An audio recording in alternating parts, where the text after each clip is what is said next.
तो जैसा कि थर्ड डे लग चुका है और मैं ऑफिस के लिए जाने के लिए पूरी तरीके से तैयार हूँ। लेकिन यहाँ से बाहर निकलते ही क्या नज़ारे दिखते हैं वो मैं आपको दिखा देता हूँ।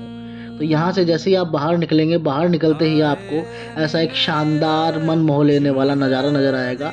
लेकिन हमें यहीं पे नहीं रुकना था, हमें ये सीढ़ियाँ चढ़ के अपने ऑफिस की तरफ आगे बढ़ना था। तो ये सीढ़ियाँ चढ़ने के बाद में मैं आ गया था सबसे शॉर्टकट वाले रास्ते, क्योंकि ये रास्ता आप लोगों ने मेरे पुराने ब्लॉग्स में देखा होगा, लेकिन रात के टाइम पे देखा होगा। दिन के टाइम पे मैं यहाँ से जा रहा हूँ क्योंकि बहुत कम हम लोग जाते थे। लेकिन अभी हमें एक चढ़ाई और चढ़नी है जहाँ से पूरा शिमला नज़र आता है, तो वहाँ पे मैं आपको लेकर चलता हूँ और वहाँ से शिमला दिखाता हूँ।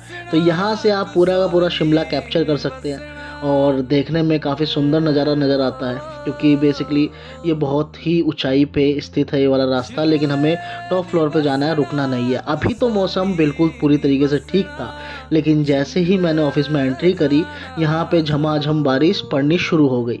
और बारिश ही नहीं, मैं आपको एक और चीज़ दिखाता हूँ। ये नीचे जो आप सफ़ेद सफ़ेद देख रहे हैं, ये बारिश नहीं ना ही ओले हैं, मतलब एक तरीके की बर्फ़ ही मान लो कि यहाँ पे इस टाइम पे स्नोफॉल तो नहीं हो रही, लेकिन ओले ज़रूर पड़ रहे हैं। और ओले भी इतने तगड़े कि आप देख के कहेंगे कि हाँ भाई वाकई में बर्फ़ है।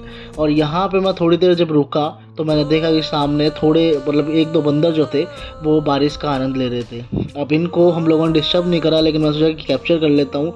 और यहाँ पे दोनों बिल्कुल आराम से बैठे थे और थोड़ी देर बाद में कुछ इनकी हलचल वगैरह हुई और ये बंदर भागने लगे। अब मुझे यहाँ पे काम निपटाते हुए काफ़ी देर हो गई थी और ऑलमोस्ट रात हो चुकी थी और बारिश रुकने का नाम ही नहीं ले रही थी। अब जैसे तैसे हम लोग वेट कर रहे थे यहाँ पे, अपना काम वगैरह तो हम निपटा चुके थे, लेकिन बारिश के चक्कर में रुके हुए थे क्योंकि हम छाता लाना भूल गए थे। मेरे को शिमला आने से पहले नहीं पता था कि इतनी तगड़ी यहाँ पे बारिश पड़ रही होगी।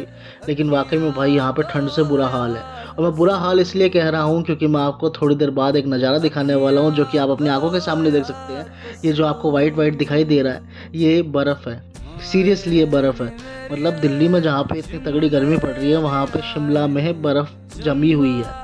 अब ये ठंड के मारे मान लीजिए, लेकिन कुछ भी तरीके से, लेकिन ये बर्फ़ है।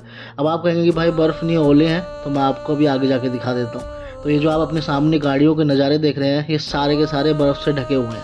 और मैं आपको दिखाने के लिए दिखा देता हूँ कि ये ओले नहीं, बेसिकली बर्फ़ है।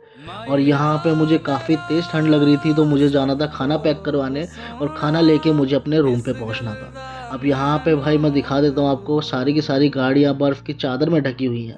लेकिन मैं फटाफट से अपना खाना वगैरह पैक करा के रूम में पहुँच गया और यहाँ पे मेरा खाना आ चुका है। खाने में वही बेसिक जो दाल सब्जी होती है वही थी। और खाना वगैरह खा के अब मतलब वक्त हो चला था व्लॉग को एंड करने का। तो फाइनली मैं रूम में आ चुका हूँ। रिकॉर्ड बाहर इसलिए नहीं कर पाया क्योंकि भाई बारिश शुरू हो गई थी और मुझे फटाफट रूम पे पहुँचना था। तो अभी रूम पे आ गए, अब करेंगे रेस्ट और कल कुछ होता है तो नई अपडेट के साथ आपको कल फिर मिलूँगा। चलिए आज के ब्लॉग में इतना ही, बाकी मिलते हैं फिर अगले ब्लॉग में। तब तक के लिए बाय बाय।